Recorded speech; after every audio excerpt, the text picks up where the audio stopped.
Kita sambung sesi pembelajaran untuk subtopik yang terakhir dalam chapter ke-6 iaitu kawalan getaran, yang di mana dalam subtopik ini saya akan terangkan kepada para pelajar berkaitan dengan vibration absorber, iaitu penyerap getaran, yang digunakan salah satu kaedah yang bagaimana kita nak mengurangkan getaran ataupun kita nak mengawal getaran dengan menggunakan konsep damper.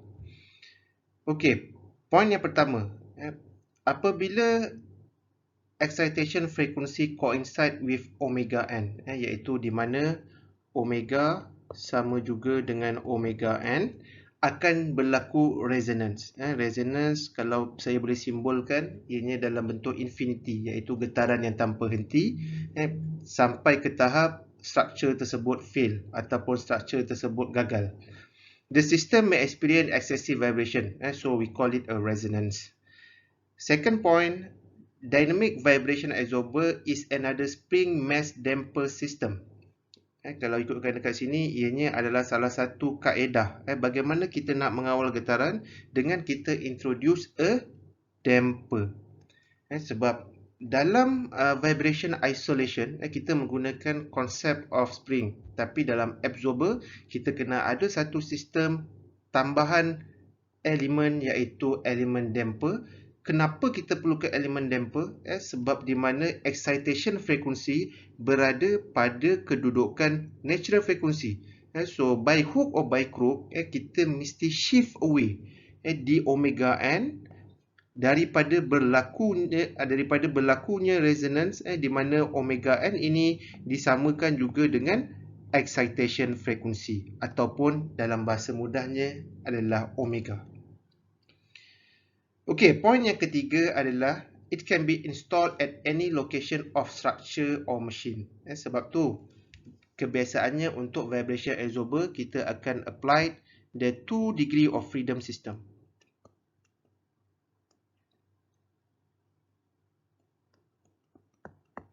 Kalau kita nak mengelakkan getaran, kita nak pastikan getaran pada mass number 1 X sama juga dengan kosong. So kita kena pastikan bahawa X2 ini menghasilkan getaran yang tidak sama ataupun lebih daripada kosong. Lebih besar daripada kosong. So M2 akan bergetar, M1 akan tidak bergetar. Itu yang kita nak pastikan bahawa M2 ini menjadi penyerap, menjadi penyelamat kepada M1. Dan poin yang terakhir adalah the purpose is to eliminate vibration amplitude at resonance frequency. Sebab tu kalau para pelajar ingat lagi dalam amplitude of getaran, kita akan familiar dengan graf this. So pada poin di mana R sama juga dengan 1 ataupun omega sama juga dengan omega n, akan berlaku resonance. So dalam struktur dalam region ini, kalau kita nak kawal getaran, kita perlu menggunakan konsep vibration absorber dengan introduce di another mass system dalam the whole kita punya structure. Okey, yang ni adalah contoh gambar rajah bagaimana undamped dynamic vibration absorber. So tiada damper, maksudnya untuk case ni tiada damper, kita introduce one spring mass system dalam kita punya whole system. So yang mass number 2 ataupun X yang kedua ini, kita boleh assume ianya sebagai absorber. So sekarang ni kita nak menamatkan bahawa X1 equals to T mesti sama juga dengan kosong, dan mesin M1 menghasilkan excitation sin frekuensi, kalau ikutkan dalam equation harmonik, FO sin omega T. FO adalah force yang dihasilkan daripada rotation of machinery M1, sin adalah harmonic motion, omega adalah forcing frekuensi ataupun excitation frekuensi, dan T adalah response to time. So dalam case ini, di mana mesin tersebut diletakkan dengan 2K, yang ini kita namakan dia sebagai isolator ataupun spring system. Spring system, so ianya dalam parallel, iaitu diletakkan satu di sebelah kiri dan satu di sebelah kanan. Kalau pelajar lihat the real structure of machinery, kebiasaannya spring itu akan diletakkan di sisi. Di sisi ataupun depends lah, ada yang letak di tengah. Berapa banyak bergantung kepada quantity of berapa berat mass yang perlu ditanggung dan berapa banyak static deflection yang berlaku terhadap spring tersebut. Okey, so X2 adalah kita punya kajian ataupun absorber. Kita tak kisah berapa tinggi pun X2 ini value-nya, tapi kebiasaannya ianya mesti melebihi daripada kosong. Sebab apa? Kita nak menyelamatkan M1 daripada berlakunya getaran. Okey, so konsep yang awal seperti yang para pelajar sedia maklum bahawa kita kena mulakan dengan equation of motion. So untuk kes ni ianya mempunyai 2 degree of freedom system. So bila 2 degree of freedom system, kita kena analyze mass by mass. So untuk mass yang pertama, apabila kita analyze, kita akan dapat value M1 x_1 plus K1 x1 plus K2 kurungan x1 minus x2 equals to FO sin omega t. Itu adalah Newton's second law yang berlaku pada mass number 1. Tapi kalau dilihat pada mass number 2, ianya hanya mempunyai mass dan spring system element saja, tanpa excitation force. Sebab tu ianya kita boleh kategorikan dia sebagai free vibration spring mass system. Okay, what's next? Seterusnya, apa yang kita perlu nyatakan, kita perlu pasti, kita perlu assume, kita perlu anggapkan bahawa xt akan berlaku harmonic motion, iaitu vector x sin omega t or j equals to 1, 2. Untuk kes ni ada 2 lah, x1 dengan x2. So, bila kita simplifykan, bila kita gantikan dalam equation of motion, equation harmonic ini, so apa yang para pelajar akan dapat untuk amplitude of masses, sebab dalam vibration kita nak mengkaji value of x1 dan x2. Dan kalau para pelajar lihat di mana di denominator, denominator maksudnya yang di bawah ini untuk x1 dan x2 ianya adalah sama. Dan ianya basically berkait rapat dengan equation of motion pada mass number 1. Okey, kalau kita lihat untuk nominator, di mana pada faktor yang di bahagian atas adalah K2 minus M2 omega 2 dalam kurungan FO. Di mana kalau lihat X1 ini bergantung kepada tahap stiffness dan mass M2 dan forcing frekuensi yang berlaku dalam M1 dan seterusnya force yang berlaku ke atas M1. Nah, kalau kita lihat pada M2, ianya memang semata-mata bergantung kepada K2 dan FO, iaitu force yang terhasil daripada mass number 1 dan spring yang tergantung di antara yang menghubungkan antara M1 dan M2. Thus, kalau kita nak, we want to reduce the value of X1, so kita kena set the denominator of X1 equals to 0. Kalau kita set the value of X1, numerator of X1 equals to 0. Sebab apa? Kita nak pastikan bahawa X1 itu tiada getaran, tiada displacement. So kita akan pastikan bahawa K2 minus M2 omega 2 dalam kurungan FO equals to 0.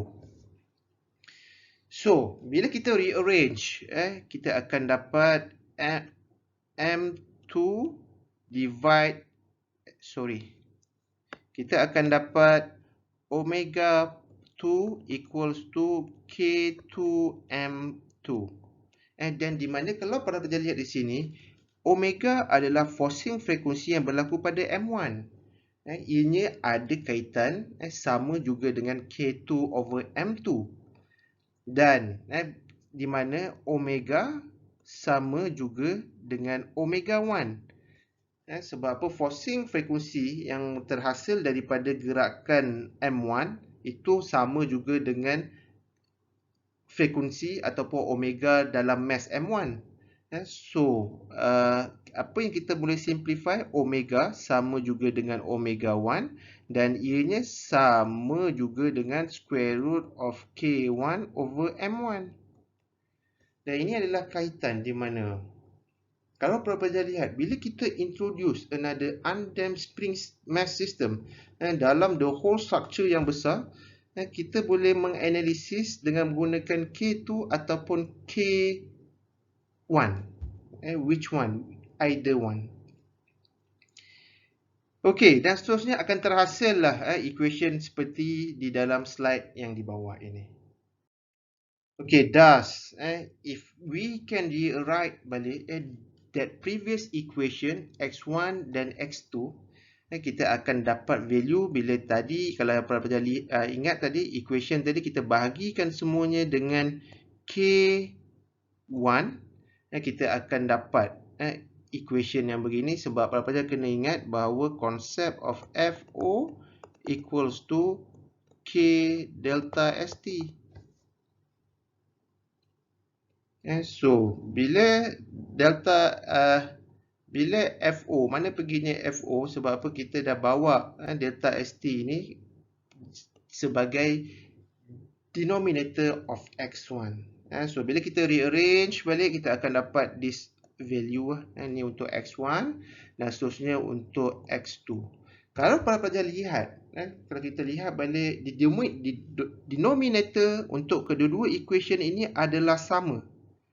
Denominator ini adalah sama. Yang membezakannya adalah nominator, di mana kuantiti yang di atas. Kalau tengok X1, ianya bergantung terhadap omega 1 minus omega over omega 2 square. Dan untuk X2, ianya hanyalah satu saja.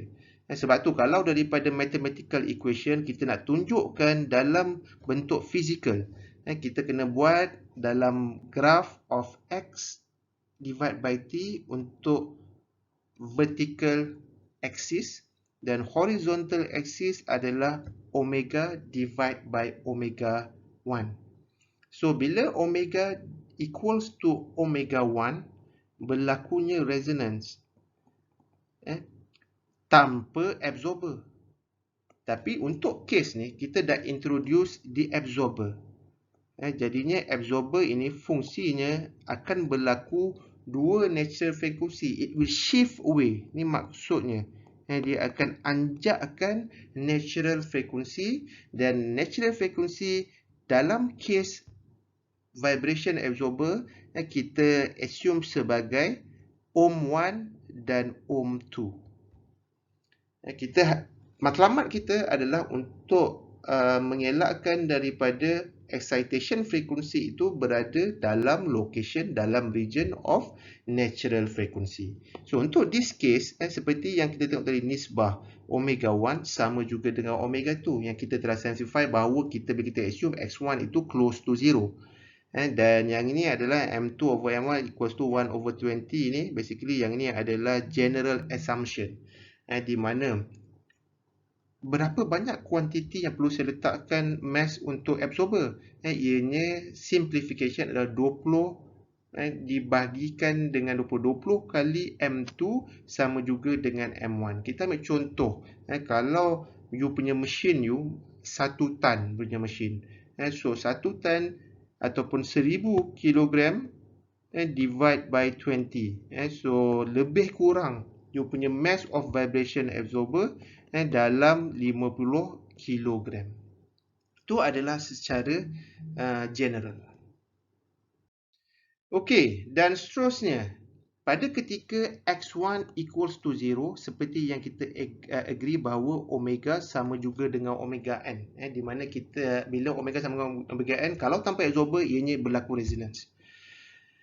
So, bila simplify kan, kita akan dapat dalam mudah mathematical equation tadi, kita akan dapat mudah x2 equals to negative k1 divided by k2 delta static equals to negative FO divided by K2. Sebab kita tahu bahawa K1 delta ST sama juga dengan FO. Then, the size parameter of absorber can be found from this equation. K2x2 equals to M2 omega 2 x2. Yang ni sebenarnya adalah M2x double dot. So, yang ini adalah KX. Or, it can be equals to negative FO. Because the vector is moving against the circle or the omega. Okay, absorber introduced two resonant frequency which is ohm1 and ohm2 at which the amplitude are infinite. Tapi tak ada masalah sebab apa yang kita penting priority kita nak menyelamatkan M1. Sebab dia basically bila dia dah shift sebab tu dah terselamat lah, jadinya omega sama juga dengan omega 1 tidak akan berlakunya resonance bila kita introduce the absorber. Thus, the value of phi1 and phi2 can be found by notating K2 divided by K1. So, this will be the mathematical ratio dan kita akan dapat mass 2 over mass 1 multiply by omega 2 divided by omega 1 square equals to K2 over K1. Yang ini adalah simplification. Okay, by denominator of x1 divided by delta equals to 0. Apa yang kita akan dapat di denominator, kita akan set begini, ianya akan menunjukkan quadratic equation. Di mana ini adalah power of 4, this will be power of 2, this will be a power of 0. So, bila dapat di quadratic equation, apa yang kita perlu buat? Menggunakan konsep of mathematics, kita perlu find out the two roots of equation in order for us to define the ohm1 and ohm2.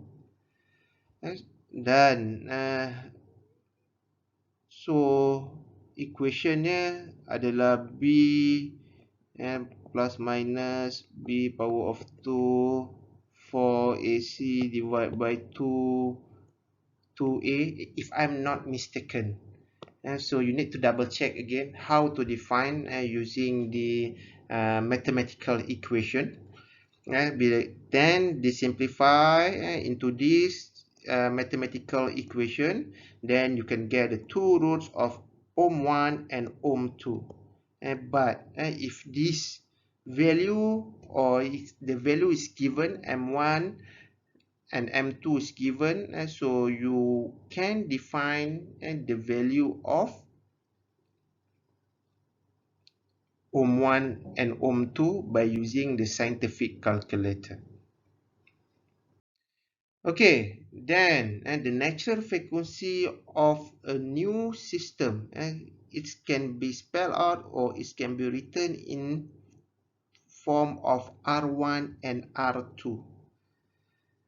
Equals to 1 plus mu over 2 plus minus square root of 1 plus mu divided by 2 power of 2 minus 1.